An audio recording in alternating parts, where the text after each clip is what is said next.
I'm glad I did this video. I did not realize I had so much yarn. That's a lot. That is a lot. So I still can't believe it. It's just gonna take some time to process. That's like alarm bells. Wow. Oh wow, dang, those numbers are... Hello and welcome to Evie Knits. My name is Emily. I'm a knitter and making enthusiast based in Orlando, Florida. And this channel is my outlet to share all things creativity, handmade, mainly knitting. And today I'm actually going to be talking all about my yarn stash, which I'm kind of surrounded by right now. I am on a mission to decrease my yarn stash. Before I get ahead of myself, I want to tell you what I'm wearing. This is the Ranunculus by Knit Cafe Midori. I knit it in cotton linen from Knit Picks. It's a cotton linen blend. I have made 4 Ranunculuses and mostly for gifts, and I definitely have plans to make more. Disclaimer right from the start. I am not judging and I am not promoting a minimal yarn stash. For me, the amount of yarn I have is overwhelming. Your yarn stash is a very personal thing. You can have as large, as small, as excessive, as minimal of a yarn stash as you desire. It brings you joy. This is my journey.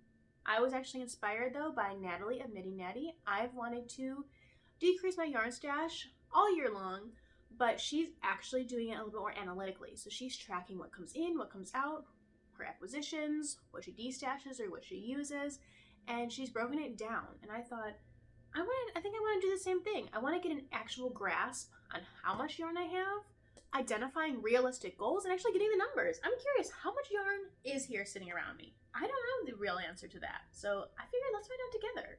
I also want to break it down by fiber type, by weight, so I realistically know what I have here. So let's jump into the numbers, because that's what I'm most curious about. And I think you might like that too. So what do I consider yarn stash? Basically, everything I have is considered yarn stash, unless it's just little scraps or so minimal, like it can be a stripe in a sweater, but that's all I have left, then that's not considered. But if it's a half skein, if it's a mostly intact skein, so half or more, I'm going to count it as a skein of yarn. This is my first time ever doing this. I might find a more streamlined or structured way in the future to count my yarn, and that's okay. Things can change, things can fluctuate. Maybe in the future I don't even want a minimal yarn stash. So we'll see, but let's get into the numbers. My end goal is to have all my yarn fit in this bag. That would be ideal. Let's just dig it all out, organize it, and figure out where we go next. My camera cut out when I was breaking everything out, but I've got it all laid out here. It's organized by fiber type. So here's wool, and we've got some super bulky wool. I don't have it organized by weight just yet. And over here is all my cellulose fibers, my cotton, my linen, my plant fibers, and finally my little bit of acrylic that I have left.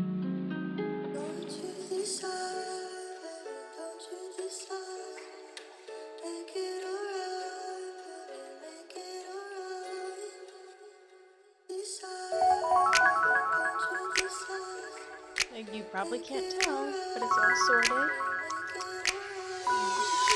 Won't you decide? Make it alright. Won't you decide? Make it alright.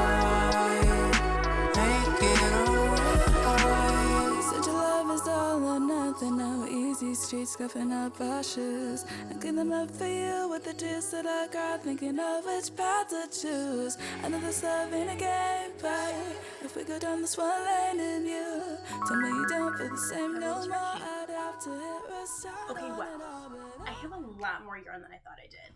I have my computer here with a little chart I made, so I'm looking down at, but I have 72 skeins of yarn.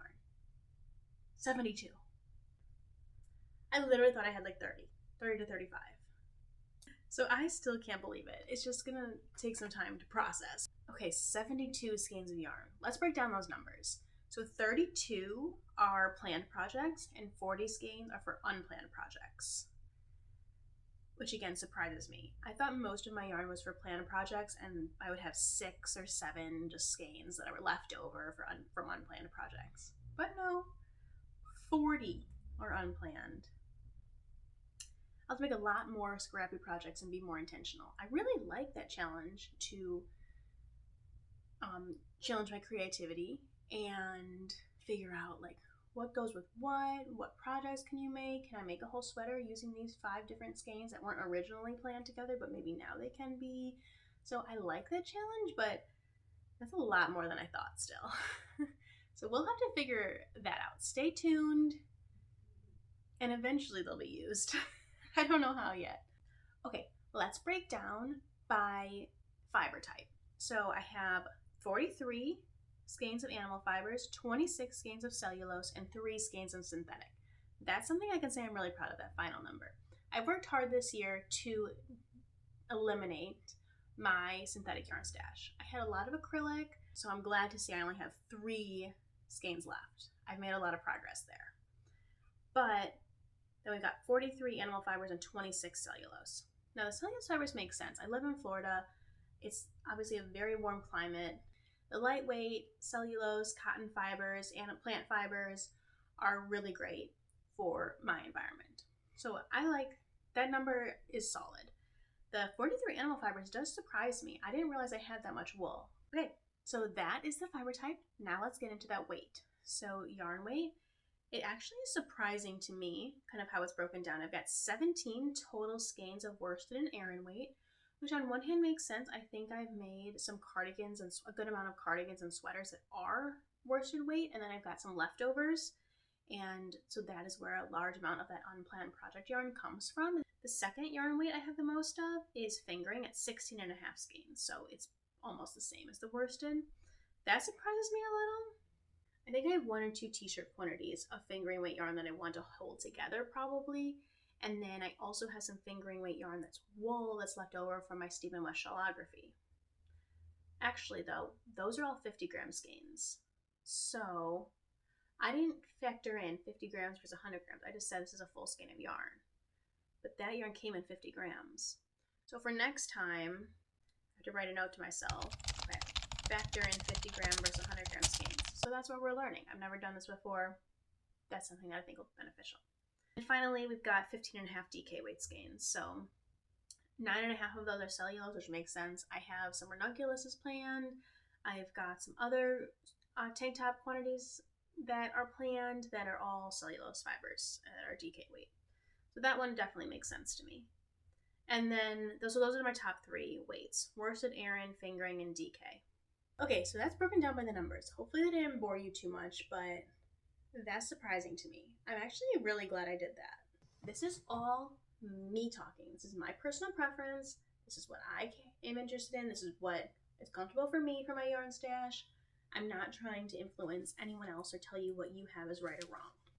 So I just did some little like experimental math. If I use 3 skeins of yarn a month, which I think is a reasonable goal, and if I wanted to eliminate all 72 skeins using 3 skeins a month, it would take me 24 months, doing 2 years.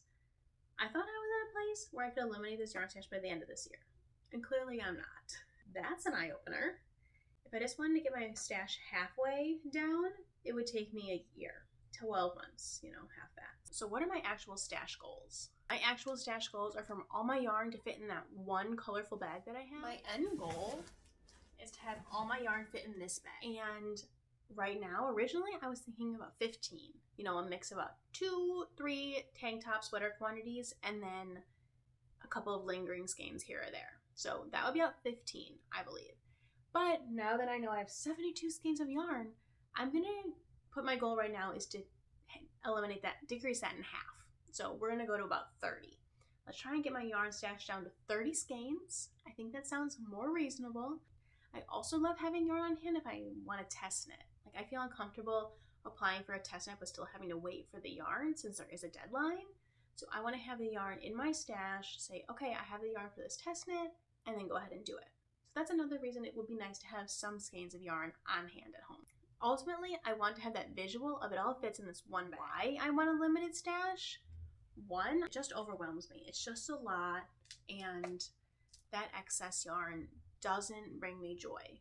It brings me a little bit of anxiety, a little bit of overwhelm, like I don't know how I'm going to use this all. So I want to have a realistic picture of the yarn that I have and feel like I can actually use it soon. Ultimately, I would love to get down to how I said, like 15 skeins of yarn, a couple of sweater quantities, so that I can see a project come out and say, I love this, I want to make this, let me purchase this. This is going to be my next project or 2 projects from now. And then I have that yarn sitting there waiting for me.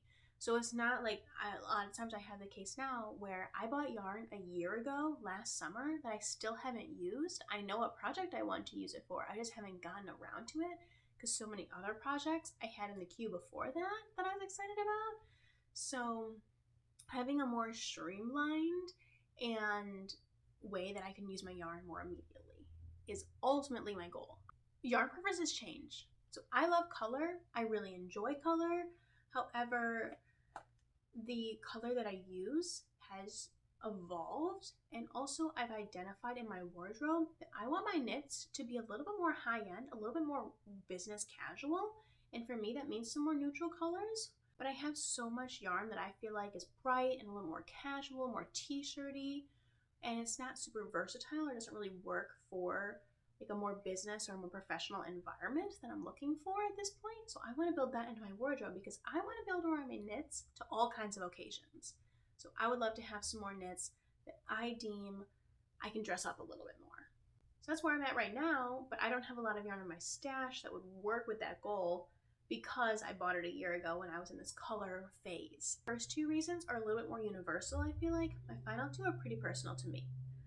I don't like spending money. I am relatively cheap, I guess you could call it. I am very budget friendly. I don't like to just spend money. And again, that's a personal thing. It just doesn't bring me joy to spend money on yarn. And then finally, I want to move. I want to move out of this house, and when I'm moving, I don't want to have a million boxes of yarn. I don't want to have a million boxes of anything. I'm going through my wardrobe. I'm donating a bunch of my clothes that I haven't worn in a long time. So I just want to decrease my yarn stash and other items that I own. I want to move, and I don't have to bring 1,000,010 things with me. So that's another reason that I want a limited yarn stash. So let's have a little bit of a fashion show. It's really quick. I'm going to show you, so I have been working on decreasing my stash this year. And let me show you a couple products that I've made with it. If you watch this channel, you've seen them all. But this is a brown acrylic yarn. It's the Caramel Shawl by Christina Koska, I believe her name is. And then a whole bunch of beanies. This was just the last of it, so that's why it's like a baby size. I've got all white, and then when I ran out of the white, I did a color block. This is a really large, slouchy one. This, I held a couple strands marled together. And then this one, I just had these little bits of this random color, so I made them stripes. So that's how a couple of ways that I used my yarn stash so far this year, just to make projects that I enjoyed making at the time, and I hope we'll find good homes soon. Here's a little bit of a brief history of my yarn purchasing journey. So when I started knitting, I think it was 2017 or so, I just went to Michael's. I bought the yarn that was on sale that I thought was pretty. I had no idea about fiber. I had no idea about weight. I was just like, I'm going to pick the pretty color. I'm in this mindset that I have to indulge in every sale and I have to buy so much yarn, and I bought tons of yarn. At the beginning of 2020, I moved to Florida. And right before I moved, I went to Michael's and returned probably $150 worth of yarn. It was insane. I had so much yarn that I didn't even touch or didn't even use yet. Luckily, they accepted that return. Through the evolution of my knitting journey, I've just learned so much more about yarn. I wanted to explore with all these other fibers that I now know exist. But as again, I grew my knitting skills, I realized I can do so many more things. I can make garments, and I became a more selfish knitter, and it was like, there's so much I can make for me. I don't have to make 1,000,010 beanies. And I really fell in love with sweater knitting.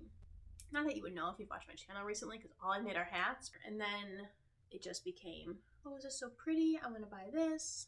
Oh, I want to do this project, so I want to buy this, and I have this left over. Oh, this is on sale, or I'm buying this for this project, but I need $100 worth of yarn to get the free shipping, so let's buy this extra yarn, and now that's sitting here too. So, it adds up in time. Until now we have 72 skeins of yarn, This was definitely an eye-opener for me. I hope it was somewhat enjoyable to you. I hope maybe we inspired you to analyze your stash if you're curious about it. Even just knowing I have 72 skeins of yarn, I can't get over that number. So I need to digest that now. But I hope you enjoyed this video. Thank you so much for being here. Please like and subscribe. It helps me to continue creating content for this channel. It helps my channel grow. If you enjoyed this video, I think you might like my video about my favorite yarn tools. So check that out, and I hope to see you in the next one. Bye friends, happy making!